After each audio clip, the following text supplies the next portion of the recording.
priimtas, sveikinu aukščiausiąją tarybą, sveikinu Lietuvą.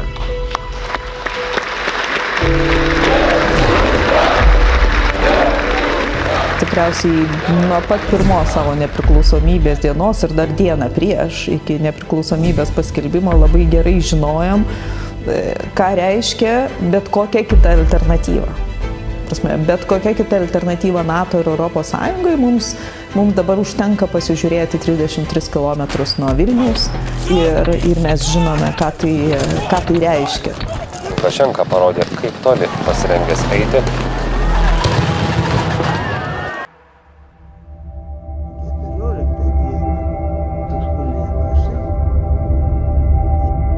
Lietuva siekia pradėti dėrybas dėl narystės Europos Sąjungoje drauge su kitomis šalimis kandidatėmis. Ir čia ateina Lietuva su savo naujiena, geroji naujiena. Paskutiniai kankiniai arba paskutinės aukos Antrojo pasaulinio karo vėl yra laisvos ir jos nori būti kartu. Laisvųjų Europos tautų šeimoje.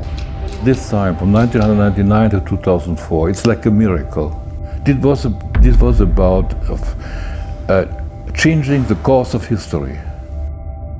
This was the historic mission of a generation to reconcile two parts of Europe that had been divided by war and by history. Sunkus darbas buvo ir visi tai darė. Mes buvome privirinti. Russians worked very hard, very aggressive. Tačiau akivaizdu, kad buvo ir grasinama. Tiesiog rankų sukinėjimo maniera.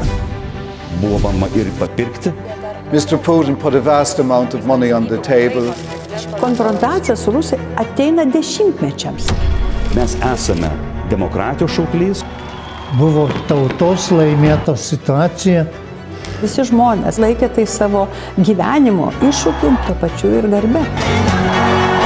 Istorinis Lietuvai momentas. O mūsų startinė pozicija buvo ypatingai mums nepalanki. Ypatingai. Aš pradėjau klausimą, apie ką esu aš, apie ką yra mano šaknis, o apie ką esame mes.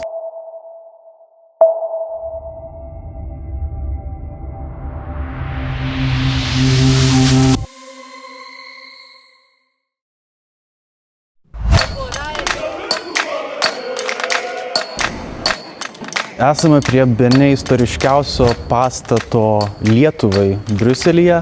Kalbame apie 1991-1992 metus. Ir tai yra būtent Lietuvos pirmoji ambasada čionais. Įvertintas uolus ir sąžiningas ambasadoriaus Adolfo Venskos darbas Lietuvai žengiant į Europos Sąjungą. Turėtume atminti ir tokius pirmeivius, Europos, sakyčiau, inteligentus, kaip Adolfas Venskus, kuris buvo pirmasis Lietuvos atstovas Briuselyje tiek prie Europos ekonominės bendrijos, tiek prie NATO. Aš atsimenu jį labai gerai. Tai buvo tas derinys kuklios laikysenos ir labai tvirtos laikysenos. Prezidentė Dalia Grybauskaitė, kuri čia dirbo ir dar kaip diplomatė prieš savo karjerą kaip eurokomisarė, po to ir galiausiai tapusi prezidentė. Lietuva turėtų prisitaikyti ir harmonizuoti savo įstatymus, Europos bendrijos įstatymais, standartus, kokybės reikalavimus ir daug ką padaryti. Man pasisekė, kad turėjau tą ir garbę, ir atsakomybę. Praktiškai dalyvauti nuo pat pirmųjų dienų ir nuo pirmųjų sutarčių su Europos Sąjunga. Taigi 92 metais pradėjome tą procesą suartėjimo, reformų ir tada jau artėjome prie asociacijos sutarties, 25-ieji. Šiandien Briuselyje Europos Sąjunga su 3 Baltijos valstybėmis pasirašė laisvos prekybos sutartį. Na ir po jos jau prasidėjo tikras greitas reformų procesas. Tuo metu jau pradėjo jaustis tas vakarietiška atmosfera. Labai pradėjo traukti vakarai ir tai buvo tarsi toks pavyzdys apie kokybę, apie pavyzdį, kas yra gerai ir tokia tam tikra siekiamybė.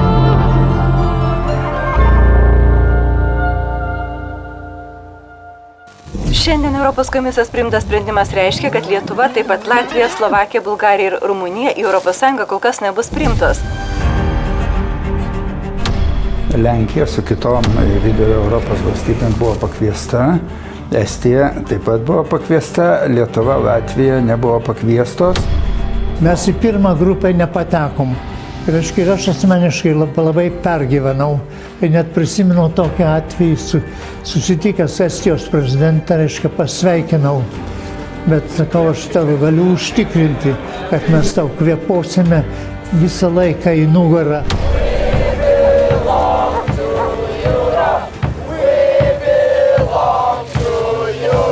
Lietuviams pasakyti, kad jūs esate prastesni negu estai, tai tolygų įžeidimui, ar ne? Ir politikams reikėjo tą viską sugerti, paaiškinti žmonėms. Mes pripažinom, kad kai kurie dalykai Lietuvoje dėja nepadaryti. Kiekvienais metais tas pažangos raportas būdavo Lietuvoje kaip kalėdos, ar ne? Visi laukdavo su tokiu nerimu ir nežinia, ar gausi labai gerą pažymį, ar tokį vidutinišką, ar dar blogesnį. Konstitucinio teismo įkūrimas, priimtas pilietybės įstatymas, svarstamas pabėgėlių statusas. Lietuva ratifikavo kai kurias tarptautinės konvencijas. Mokėmės darydami, žinojome, kad už mūsų nieko nėra, kad viską reikia prisimti ant savo pečių ir reikia mokytis mums, nes niekas kitas to nepadarys ir niekas kitas nežino, kaip tai padaryti.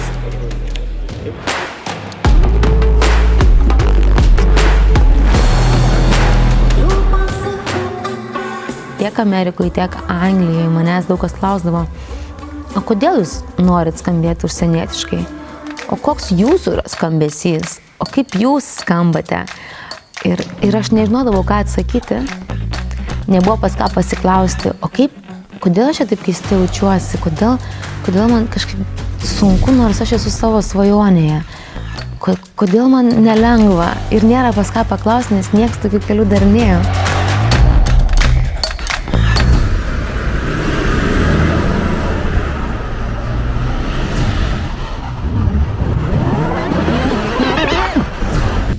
ES šalių vadovai šiandien dieną susitikę su šalių kandidačių vadovais turėjo jiems gerų naujienų. Vengrija, Čekija, Slovakija, Lenkija, Lietuva, Latvija, Slovenija, Estija bei Kipras su Malta turi visas galimybės tapti ES narimis 2004-aisiais. Jau kai prasidėjo dėrybos ir dėrybos tikrai startavo jau šiame tūkstantmetyje, jos vyko labai greit ir dinamiškai. Mobilizacija ir susitelkimas. Ir čia mūsų tas susitelkimas, mokėjimas leido padaryti tai, ir leido padaryti dar porą labai rimtų dalykų, tai yra išspręsti problemas, kurių neturėjo kiti. Tai yra atominės elektrinės, Ignalinos atominės elektrinės uždarimas. Europos komisija atkreipė Lietuvos dėrybininkų dėmesį į stipriai vėluojančius jėgainės išmontavimo projektus, kurie stringa dėl nesutarimų su Rusijos korporacijos valdoma vokiečių bendrovė Nukem Technologies. Iš esmės Ignalina buvo 110% integruota į rytų energetikos sistemą. Tai čia buvo, aš sakyčiau, tokia palikta mums laiko bomba. Mums reikėjo rasti tą visą institucinį, finansinį ir teisinį sprendimą. The final solution is quite favorable for Lithuania. Basically, the European Union is financing this transition. I think we are still paying for the for Ignalina after 20 years, and I think it was a big success.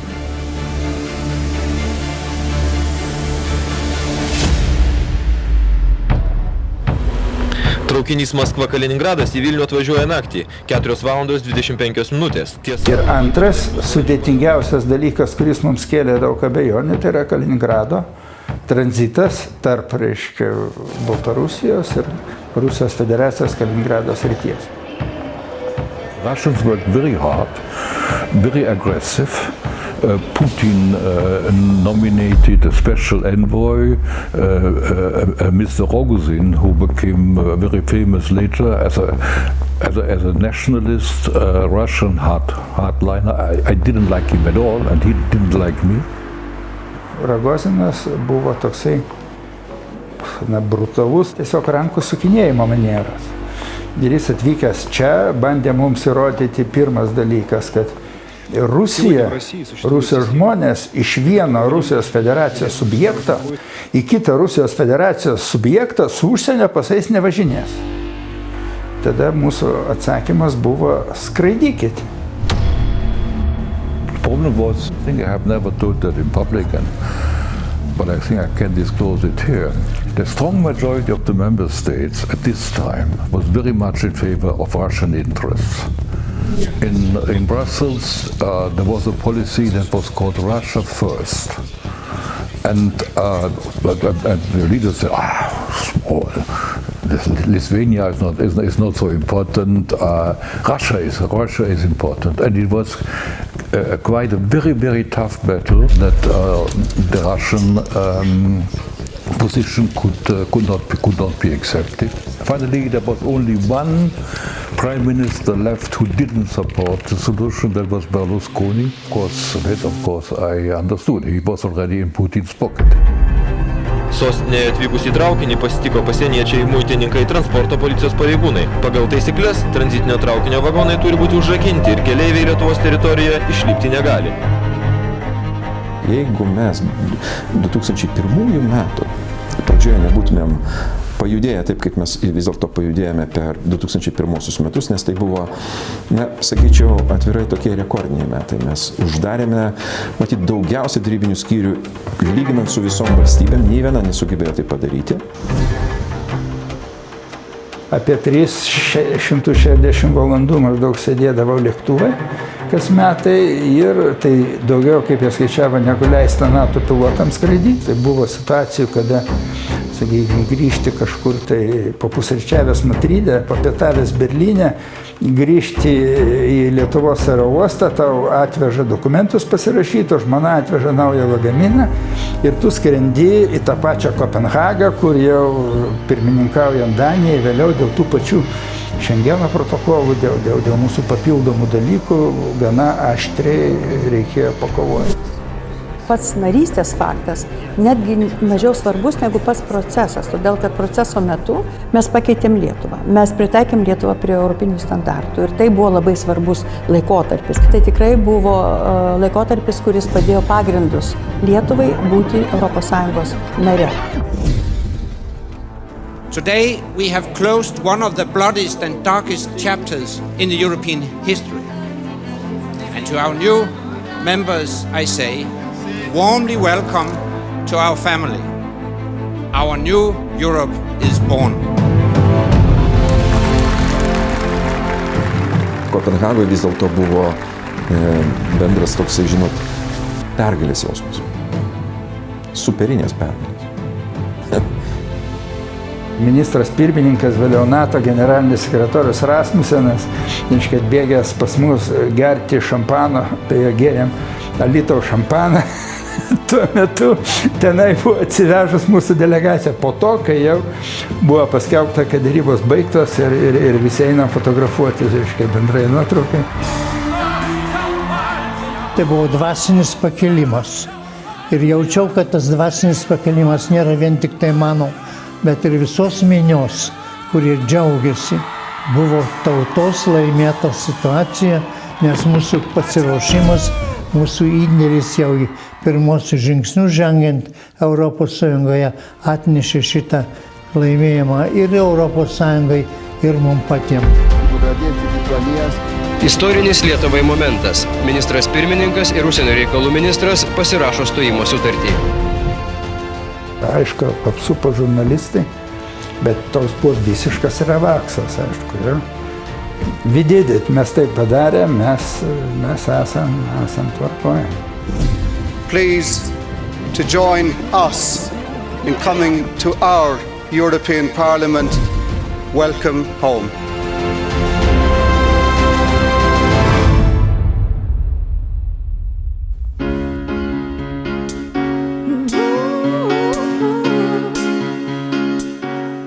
mano pirmasis išėjimas į dainų dainelę ir mano pirmasis dainavimas, šiaip pradėjau viešai dainuoti su dainų dainelė, tai ir buvo gospelo stiliaus. Tai, kas buvo mums visiškai svetima. O man tai atrodė, kad tai yra kieta, kad čia yra geriau, kad taip yra geriau.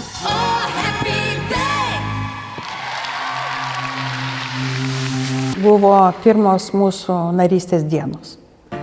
Ir aš buvau komandiruota į Europos komisiją kaip Lietuvos komisarė pirmoji. Tai aišku, irgi kiekviena diena viskas buvo ryšku kitaip. Būti pirmąją Lietuvos komisare iš tikrųjų buvo ir labai garbinga, labai atsakinga ir išdidu. Darau sprendimus politinius.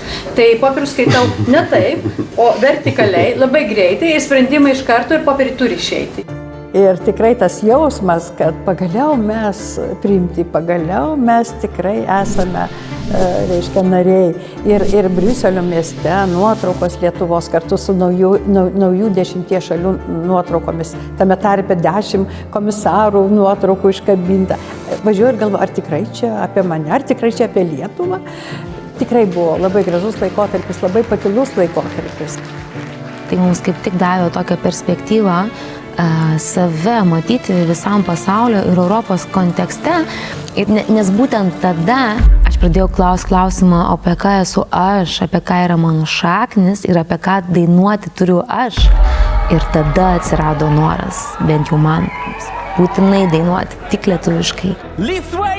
Monika Liu po pasirodymo pusfinalyje neslėpė džiaugsmo, kad lietuvių kalba ir toliau plačiai skambės Eurovizijoje. Tai buvo pirmas kartas, kai lietuvių kalba skambėjo Eurovizijos finale. I want every Lithuanian to be proud about our language. And Lithuanian is cool! Ir padėkoti norėjos visai mūsų praeičiai, kad aš einu laisva ir beldžiuosi tuk į visos Europos širdis lietuvių kalba.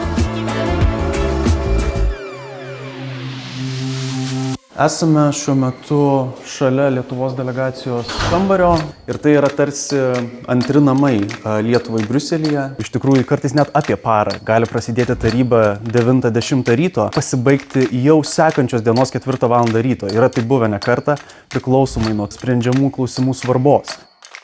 Tas proaktyvumas politikos, jis buvo Lietuvos apsisprendimo dalykas. Yra du modeliai dalyvauti.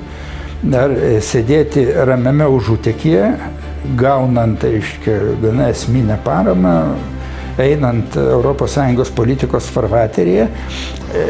Ir klausimas, ar mes galime šitoj vietoje, šitoj geopolitiniai situacijai, kaip dabar jau visiems aišku, negalime, bet mes ir tada supratome, kad negalime, kad mums reikia būti proaktyviems.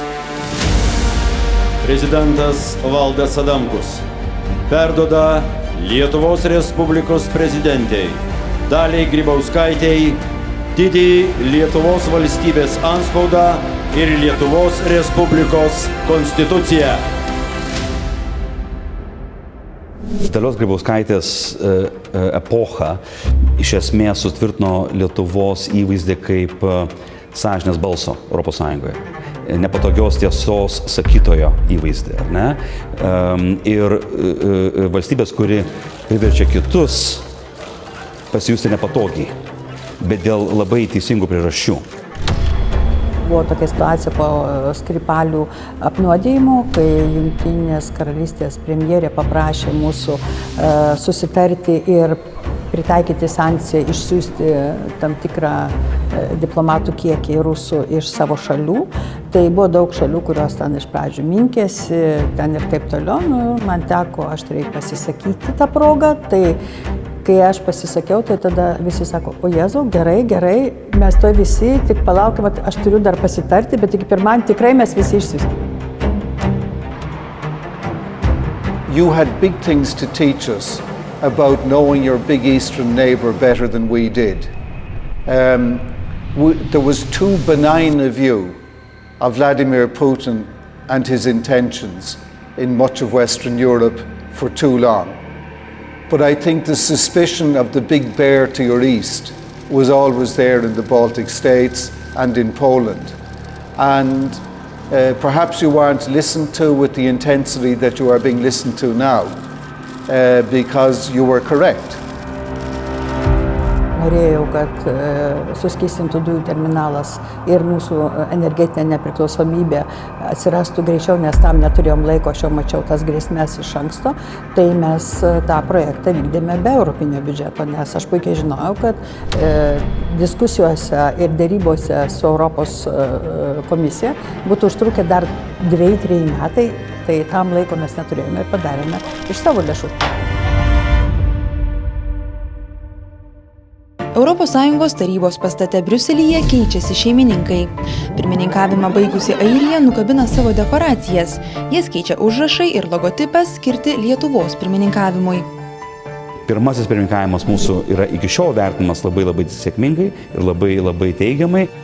Kai tau pasako, kad yra įveikta viskas, kas yra įmanoma įveikti, išvardyjami konkretus skaičiai ir kai yra konstatuojama, kad tai yra absoliutus ES rekordas per pastaruosius 40 metų, anksčiau nelabai kas ir suskaičiavo, ir kuris išliks, tai kažkaip tai nieko kito, kaip sėkmė, kitokių variantų turbūt nėra. Tuo metu ypatingai didžiausi žaidėjai ir svarbiausios valstybės nematė to geopolitinio imperatyvo. Ir kiek svarbus Ukrainos klausimas yra Vladimirui Putinui, kad jis dės visas pastangas, kad sustabdytų Ukrainos kelią į ES narystę ar bendrai į suartėjimą su ES. Didžiausi entuziastai buvom ir naujo susitarimo su Ukraina ir tai buvo tikrai didžiausias vienas iš absoliučių prioritetų užsienio politikoje. Man teko tą pajusti daug arčiau, kadangi tuo metu dirbau su specialiaja dėrybinė misija vadovaujama Petro Kokso ir Aleksandro Košnevskio ir mes 2 metus lankėmės Ukrainoje apie 50 kartų tam, kad Ukraina galėtų pasirašyti asociacijos sutartį Vilniuje. When he woke up to the fact that this could be quite consequential, he initiated a series of very heavy trade restrictions. Smogė pirmą per ekonominės sankcijas Donbasui ir Janukovyčiui artimų oligarchų kaip Achmetovas ir kitų įmonėms. Vėliau pradėjo grasinti jam asmeniškai per 2 tete susitikimus Sočyje ir Maskvoje. Detalių niekada ir nesužinosime, tačiau buvo bandoma ir papirkti. Mr. Putin put a vast amount of money on the table. I'm open to correction on the amount, but it was something like $15 billion equivalent. And who knows what was under the table, you never know, between Moscow and Yanukovych. Žinojom jau, kad nepasirašys. Tik tai iš tikrųjų daug lyderių ir didžiųjų ES šalių lyderių vis dar bandė įtikinti. Janukovyčiaus klika atmeta europinį kelią ir sukelia protestų bangą. Maidanas. Rytų partnerystės aukščiausio lygio susitikimas vis dėlto nemaža dalim išlaisvino pačius ukrainiečius ir galima pasakyti iš to kelto, kuriame jie buvo atsidūrę.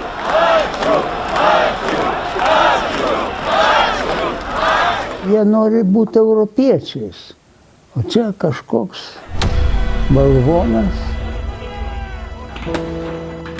tempia Ukrainą atgal į Rusijos balą. Jau tada sekė Rusijos veiksmai, kurie realiai tikriausiai jau tada mes turėjom juos skaityti, kaip nenorą susitaikyti nei su Ukrainos sėkmės istorija, nei su Ukrainos narystė ES, nei juo labiau su Ukrainos euroatlantinė integracija.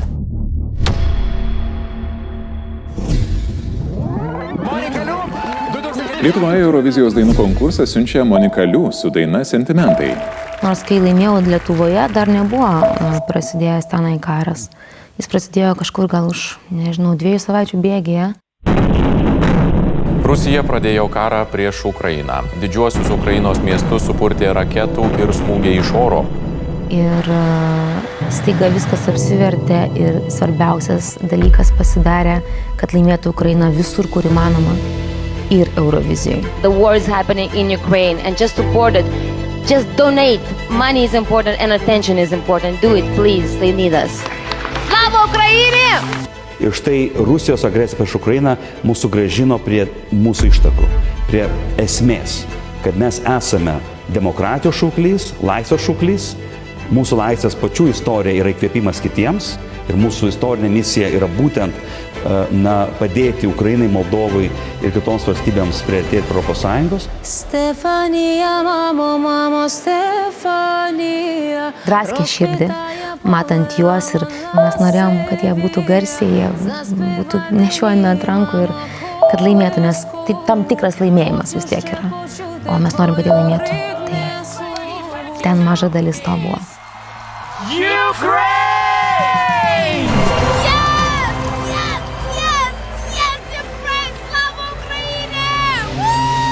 Be Ukrainos narystės Europos Sąjunga tikrai negalės vaidinti to vaidmens pasaulyje, kurio jinai norėtų. Mes turim liudyti tai, ką mes liudijam, turim daryti tai, ką mes darome, dėl to, kad tai yra ne tik Lietuvos interesas, tai yra ir Europos Sąjungos interesas, kurį mes turim formuoti ir įtakoti.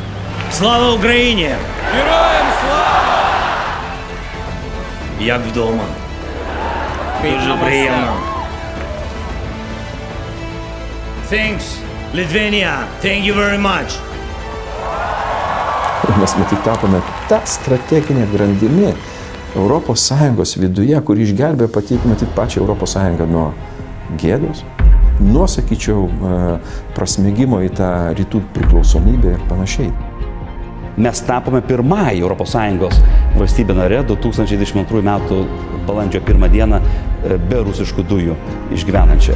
Jeigu mes buvome viena labiausiai pažeidžiamų valstybių kibernetinę dezinformacijos atakų prasme, mes tapome viena labiausiai atsparių valstybių.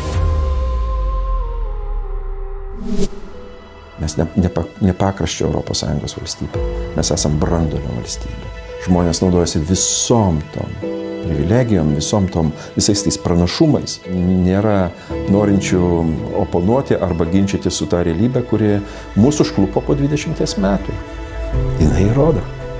Pažiūrėkite, gyvenimas, nežinau, ar žolė tapo žalesnė, bet kad jos daugiau, tai tikrai.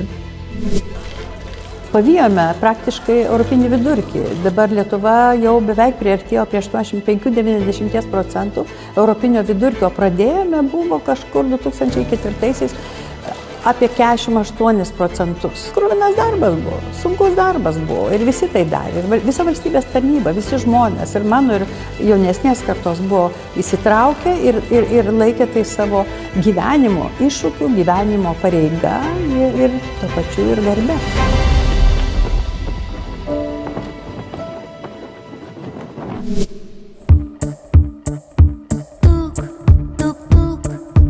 Ilgesio pilna atminimų